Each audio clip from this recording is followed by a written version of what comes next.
दोस्तों एक बड़ी खबर है।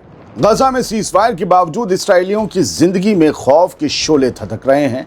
जंग के बाद से इसराइली बड़ी तादाद में मुल्क छोड़कर भाग रहे हैं। इसराइल में पुर्तगाल के एम्बेसी के बाहर हजारों लोगों की लाइन दिखाई देने के बाद सोशल मीडिया पर इसे रिवर्स माइग्रेशन या घर वापसी कहा जा रहा है। इतनी बड़ी तादाद में पलायन, लेकिन इसके कई राज हैं। ये एक अहम खबर है और इसकी एक हिस्ट्री भी है जो मौजूदा वक्त में एक लालच से जाकर जुड़ जाती है। वो एंगल मैं आपको इसी वीडियो में आगे समझाऊंगा, हिस्ट्री भी बताऊंगा, लेकिन पहले जरा खबर को समझ लीजिए। 4 सदियों पुरानी हिस्ट्री बात में है। गजा में जंग के बाद हालात ऐसे बिगड़े कि हजारों इसराइली पुर्तगाल एम्बेसी के बाहर लाइन लगाकर पोर्तुगीज सिटीजनशिप लेने पहुंच गए। जो लोग बाहर निकलना चाहते हैं उनमें टेक, इकोनॉमिक्स, मेडिकल और कल्चर वाले प्रोफेशन सबसे ज्यादा हैं। दुनिया भर में इसराइली कब्जे और जुल्म के खिलाफ बढ़ता गुस्सा और अंदर इसराइल के हालात दोनों मिलकर इस एक्सोडस को और तेज कर रहे हैं। अब बदकिस्मती देखिए कि जो इसराइल हर रोज वेस्ट बैंक से लेकर गजा तक फिलिस्तीनियों की जमीनें हथिया कर उन्हें दूसरे मुल्कों में धकेलने का प्लान बना रहा है, वही इसराइल अपने ही सेटलर्स और शहरियों को देश छोड़कर भागने से रोक नहीं पा रहा।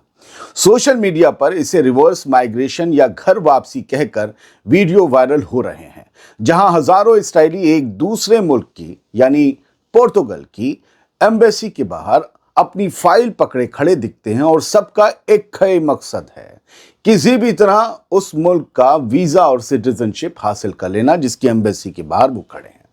कुछ न्यूज नेटवर्क ने 1 दिसंबर 2025 को ये वीडियो शेयर करते हुए लिखा, 7 अक्टूबर के हमले के बाद से ये भगदड़ और तेज हुई है क्योंकि लोग समझ गए हैं कि उनका अपना जुल्म करने वाला सिस्टम उन्हें खुद की ही जमीन पर सिक्योरिटी नहीं दे पा रहा। दोस्तों, गजा में जारी जेनोसाइड के बाद पासपोर्ट की मांग और चढ़ गई।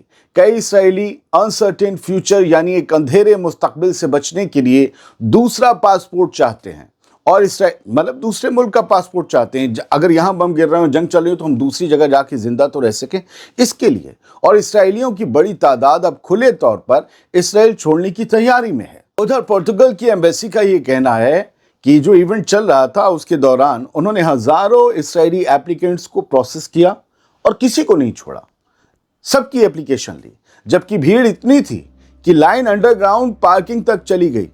कई लोग सुबह सवेरे अंधेरे रहते पहुंच गए थे ताकि किसी तरह एक स्लॉट मिल जाए और इसराइल के अलावा उन्हें रहने के लिए कोई दूसरी जमीन भी जहां वो महफूज और जिंदा रह सके। अब बात करते हैं कि इस स्टोरी में हिस्ट्री, लालच और मजबूरी, इन तीनों का लिंक है क्या?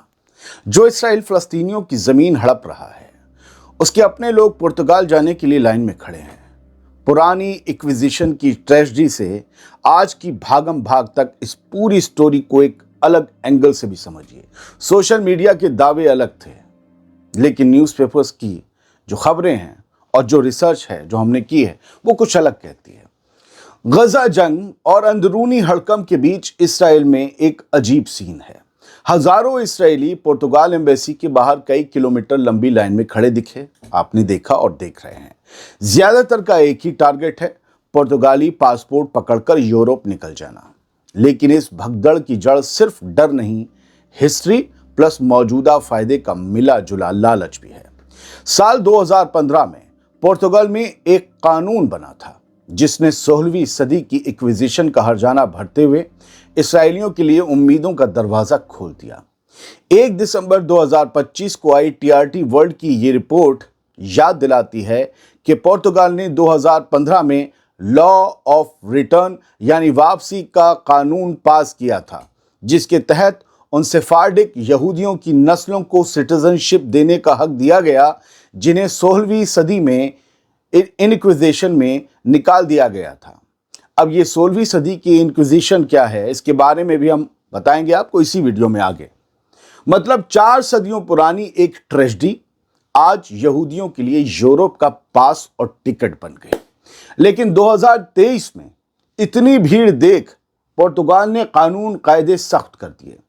अब एप्लीकेंट को पुर्तगाल से स्ट्रॉन्ग कनेक्शन साबित करना पड़ेगा कि हाँ तुम वाकई चाहते हो तुम पुर्तगाल से मोहब्बत करते हो, ऐसा ना हो बस जमीन के चक्कर में आ रहे हो। यहां तक कि पुर्तगाल में कम से कम 3 साल रहना भी दिखाना पड़ेगा, ऐसा ना हो सिटीजनशिप ली, झप्पी पाई और चले गए वापस, और जब मूड करा पिकनिक मनाने आ गए। अब सोचने वाली बात यह है कि ये इसराइली किस फायदे की जुगाड़ में पुर्तगाल का रुख कर रहे हैं, लालच क्या है, और वो पुर्तगाल का पासपोर्ट चाह क्यों रहे हैं?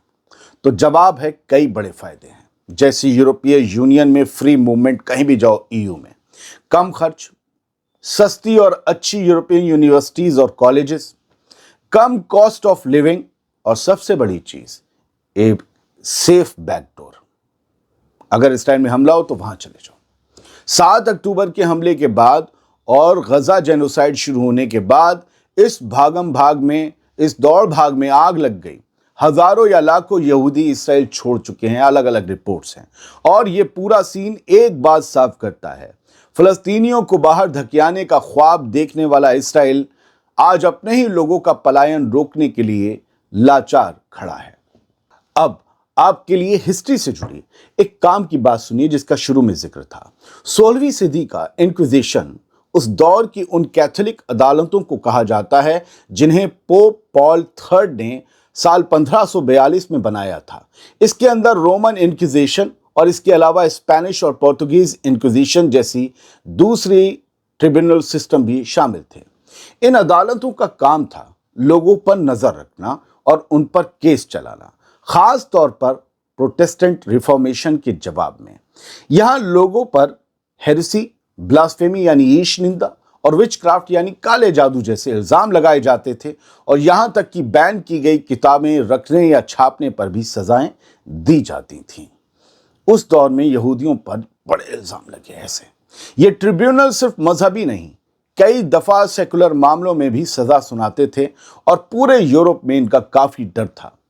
पुर्तगाल और स्पेन में बड़ी तादाद में यहूदी भी इन अदालतों के फैसलों के शिकार हुए थे।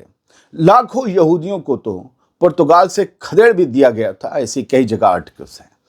इसीलिए पुर्तगाल ने साल 2015 में एक लॉ ऑफ रिटर्न यानी वापसी का कानून पास किया था, जिसके जरिए वो यहूदी नस्लें जो 16वीं सदी में निकाल दी गई थीं, उनके वंशज वापस पुर्तगाल जाकर बस जाएं। लेकिन सेटलर्स भी इनके साथ इधर उधर से आए जाने लगे तो पुर्तगाल के कान खड़े हो गए। क्या इन सबको सिटीजनशिप और एक सेफ हाउस मिल जाएगा? देखेंगे। फिलहाल ये एक स्पेशल शो था, एक सिंगल स्टोरी बेस्ड शो और एक रिसर्च शो। तो हम इसमें जो एनालिसिस कर रहे थे वो एक मुद्दे पर कर रहे थे। बहुत से हमारे मासूम और भोले लोग हैं, व्यूअर्स हैं, उनकी इज्जत करता हूँ। वो कहते हैं यहाँ की खबर नहीं, वहाँ की खबर नहीं। अरे भाई, थंबनेल पर और टाइटल में जो लिखा है ना, मूली लिखा तो मूली की बात होगी, कटहल की बात नहीं होगी। तो थोड़ा सा सोचा कीजिए। गोश्त वो खाइए जो आपको जज्बाती कम बनाए, छोटा वाला खाइए। बहुत बहुत शुक्रिया। आज़ाद बोल इंडिया आप ही का चैनल। हाँ, एक बात कह दूँ, जिन्होंने सब्सक्राइब नहीं किया वो कर लें, ये गुजारिश है आपसे। आप ही का चैनल है। और इन वीडियोस को जो अगर अच्छे लगे स्टोरीज तो उन्हें फॉरवर्ड भी किया करें, लोगों के साथ शेयर भी किया करें, ताकि लोगों को भी पता चले कि यहाँ थोड़ा रिसर्च, थोड़ा सब्र, थोड़ा डेप्थ में जाकर स्टोरीज बनाई जाती हैं। आपका साथ देने के लिए बहुत बहुत शुक्रिया। सलामत रहिए, खुश रहिए।